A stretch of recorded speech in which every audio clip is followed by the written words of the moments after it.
Oral pathology में इससे पहले हमने कुछ कॉमन डिजीज थी वो स्टार्ट की थी, और उसी सीक्वेंस को हम प्रोसीड करेंगे और आगे जितनी भी डिजीज आ रही है उसी सीक्वेंस में उसको कवर करने की कोशिश करेंगे। सबसे पहले तो जब आप फ्रॉम वेरी बिगिनिंग जब जाए, सही है, मतलब कि ये पूरा जो सीन बना है ना, ये डिजीज के लिए बना था। किसके लिए बना था? डिजीज के लिए।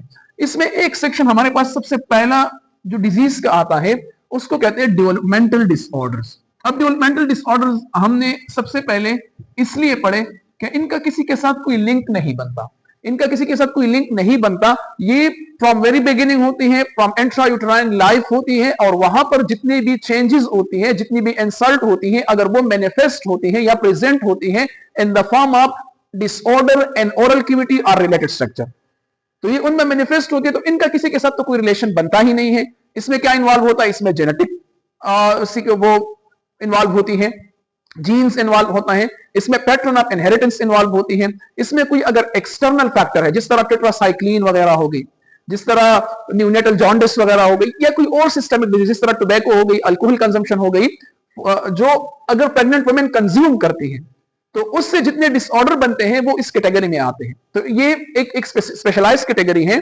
और जिसमें अमीलोजेनेसिस इम्परफेक्टा, डेंटिनोजेनेसिस इम्परफेक्टा, डेंटिनल डिस्प्लेसिया, ये सारे जो डिजीज थे वो इसका हिस्सा थे। जब आप इससे थोड़ा सा आगे प्रोसीड करते हैं तो हम फिर वो डिजीज स्टार्ट करते हैं जो इंट्रायूट्राइन लाइफ में नहीं होती, जो डेवलपमेंटल नहीं होती, जो बाद में किसी एटियोलॉजिकल फैक्टर की वजह से स्टार्ट हो जाती है, बाद में किसी इंसल्ट की वजह से स्टार्ट होती है, बाद में किसी ऐसे बिहेवियर की वजह से स्टार्ट होती है जो यूजुअल नहीं होता। सही है। तो इसमें जो दूसरा सेक्शन आ जाता है वो किसका था भाई? डेंटल केरीज का था। किसका था भाई? डेंटल केरीज का।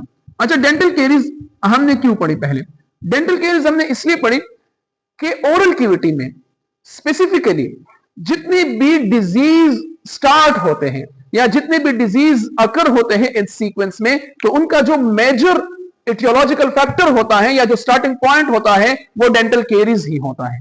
सही है। और इसमें हमने एक प्लाक वाला कॉन्सेप्ट पढ़ा, इसमें फिर हमने पैथोलॉजी ऑफ एनिमल केरीज पढ़ ली, और साथ में पैथोलॉजी ऑफ डेंटिनल केरीज पढ़ ली।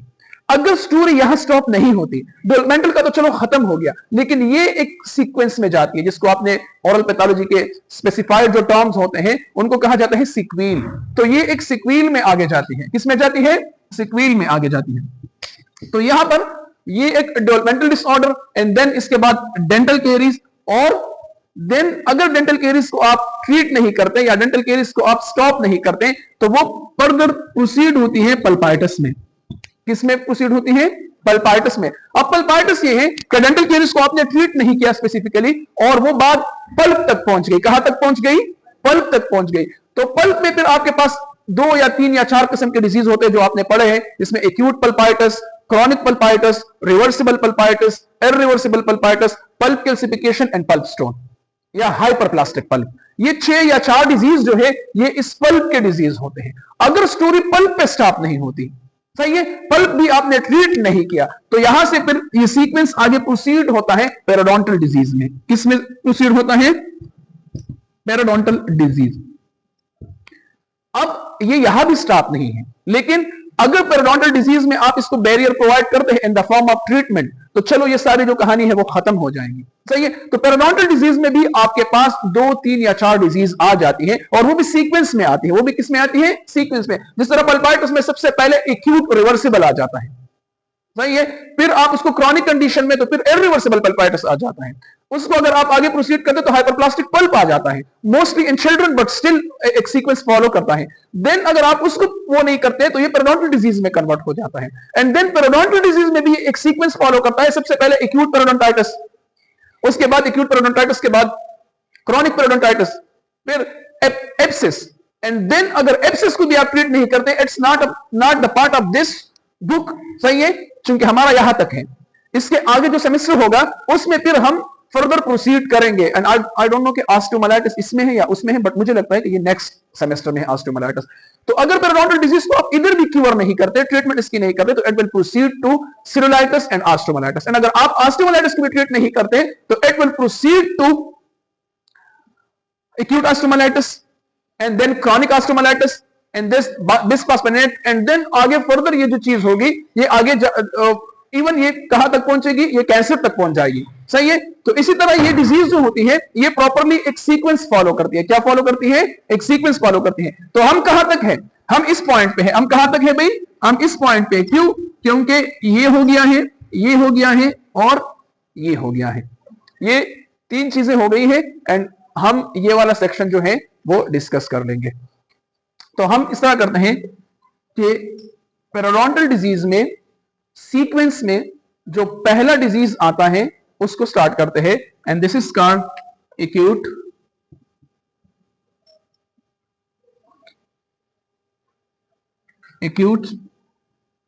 Apical periodontitis. अच्छा, बिफोर स्टार्टिंग दिस जरा सा आप वो विजुअलाइज कर ले कि भाई ये सीन किस तरह होता है।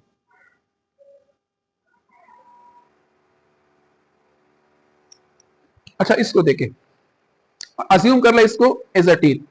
सबसे पहले बात स्टार्ट होती है प्लाक अकमुलेशन से। किससे स्टार्ट हो गई? प्लाक अकमुलेशन से। अगर आप इसके एनाटॉमी को देखें तो ये आप इसको अज्यूम कर लें, मैंने थोड़ा सा वो बना लिया, लेकिन एज अ पल्पल कैविटी। ये ब्लैक जो अंदर है ये पल्पल कैविटी है। क्या है? पल्पल कैविटी।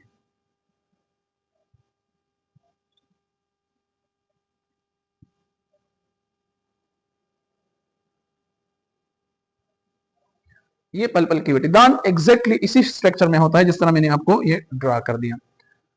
तो अगर आप प्लाक को ट्रीट नहीं करते तो ये काज करेगा एनिमल कैरीज को। ये जगह जो है वो कैरीज ने खा ली। अगर आप एनिमल कैरीज को ट्रीट नहीं करते, it will go toward dentinal caries and then toward pulpal cavity. तो ये दांत जो होगा ये ओपन हो जाएगा। क्या हो जाएगा? ओपन हो जाएगा। ये एक्सटर्नल एटमॉस्फेयर है ओरल कैविटी की, ये पल्प है। अब पल्प क्या होता है? पल्प स्मॉल नर्व्स होते हैं, ब्लड वेसल्स होते हैं और लैंप वेसल्स होते हैं जो इस ओरल कैविटी के जो मेजर नर्व्स होते हैं, मेजर नर्व्स, ये इनकी ब्रांचेस होती हैं, इसी तरह एंटर हुई होती है यहां से इसी तरह, और यहां पर फिर ये इसी तरह। समझ में आई बात? तो ये यहां से ये इनकी एंट्री पॉइंट है। तो ये जो रास्ता है ना, ये वाला और ये वाला, ये जो फुल है, सही है, ब्रिज है, ये रास्ता है, इसको हम कहते हैं कैनाल। क्योंकि ये रूट में होता है तो इसको कहा जाता है रूट कैनाल। सही है। ये वाला जो हिस्सा होता है, जो हिस्सा होता है रूट का, ये वाला पार्ट, इसको कहा जाता है एपेक्स। इसको क्या कहते हैं? एपेक्स। ये जो छोटा सा होल यहां पर होता है और यहां पर होता है, ये जो बाहर की तरफ इसकी कनेक्शन होती है दांत का इस नीचे बोन के साथ जो कनेक्शन होता है, स्पेसिफिकली ये एंड ये जो हिस्सा होता है इसको हम कहते हैं एपिकल फोरामेन। इसको हम क्या कहते हैं? Apical foramen. अब ये दांत इस एरिया तक और इस एरिया तक ये बोन में एम्बेडेड होता है। बोन में क्या होता है? एम्बेडेड होता है। और ये जो है, ये ग्रीन जो है, ये आपको नजर आएंगी पेरियोडोंटल लिगामेंट्स। ये क्या होती हैं? Periodontal ligaments. और इन्हीं पेरियोडोंटल लिगामेंट्स की वजह से ये जो दांत है ये इस बोन में अटैच होता है। सही है। अब मैकेनिज्म क्या है? मैकेनिज्म क्या है कि जो पल्पाइटिस है वो पेरियोडोंटाइटिस तक कैसे पहुंचा? मैं तो एक सीक्वेंस फॉलो कर रहा हूं। तो हाउ होता ये है कि ये जो फोरामेन होता है यहां से यहां तक ये ओपन होता है। क्या होता है? ओपन। अगर बैक्टीरिया इस पल्प को खत्म कर लेती है और इस पल्प के डिब्रिज बन जाती है, फ्लूइड्स बन जाते हैं, एक्सोडेट बन जाता है, तो वो इसी फोरामेन के थ्रू फ्लो करती है और बाहर जो एसोसिएटेड स्ट्रक्चर होते हैं, बाहर जो बोन होता है, जो सॉफ्ट टिश्यू होती है, जो जंजाइवा होती है, उसको खराब करना स्टार्ट करती है। उसको क्या करना स्टार्ट करती है? खराब करना स्टार्ट करती है।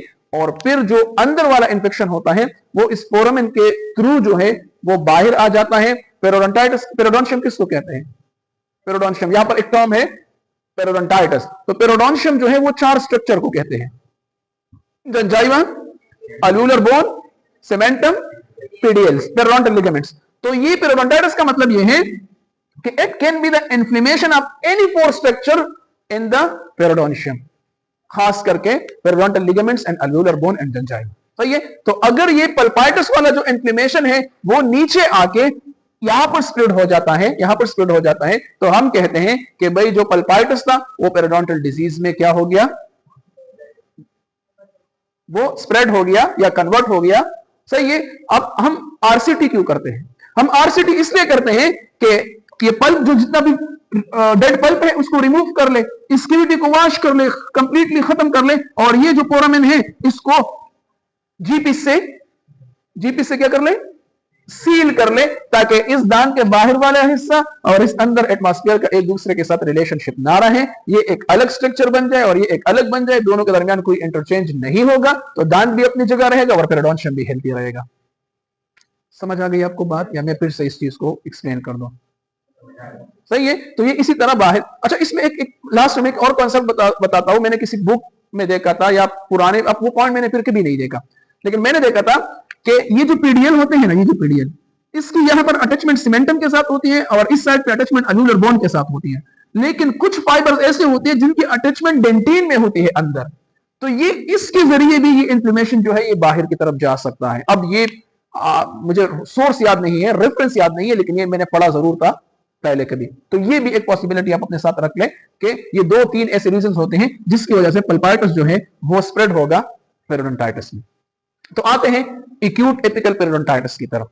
समझ में आई बात? अच्छा, एक्यूट एपिकल पेरिडोन्टाइटिस, सबसे पहले तो टर्म को देखते हैं कि इस टर्म में अगर कोई मतलब छुपा होता है तो वो मतलब निकाल लेते हैं, then we proceed to the disease itself.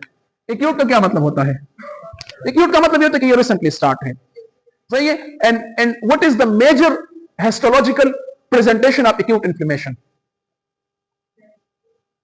What is the general pathology में बताया कि what is the major histological presentation of acute inflammation?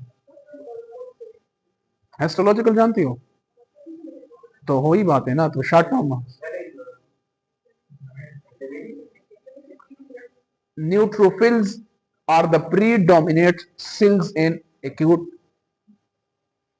Inflammation या पेरिडोन्टाइटिस, एंड क्रोनिक में मैक्रोपेजेस एंड लिम्फोसाइट्स, सही है। And it's very important according to the exams के, exams में MCQs आते हैं, तो ये भी इनकी बड़ी प्रेजेंटेशन है कि एक्यूट में जो न्यूट्रोफिल्स होते हैं, प्रीडोमिनेट सेल्स होते हैं, ये डोमिनेट करते हैं। एपिकल का क्या मतलब होता है? At the end of the root, at the end of the root or apex, ये जो एरिया है स्पेसिफिकली जो रूट के सबसे करीब एरिया होती है उसको हम कहते हैं एपिकल। पेरिडोन्टाइटिस का क्या मतलब है? इन्फ्लेमेशन ऑफ पेरिडोन्शियम, सही है। और पेरिडोन्शियम को मैंने ऑलरेडी आपको एक्सप्लेन किया। समझ में आई बात?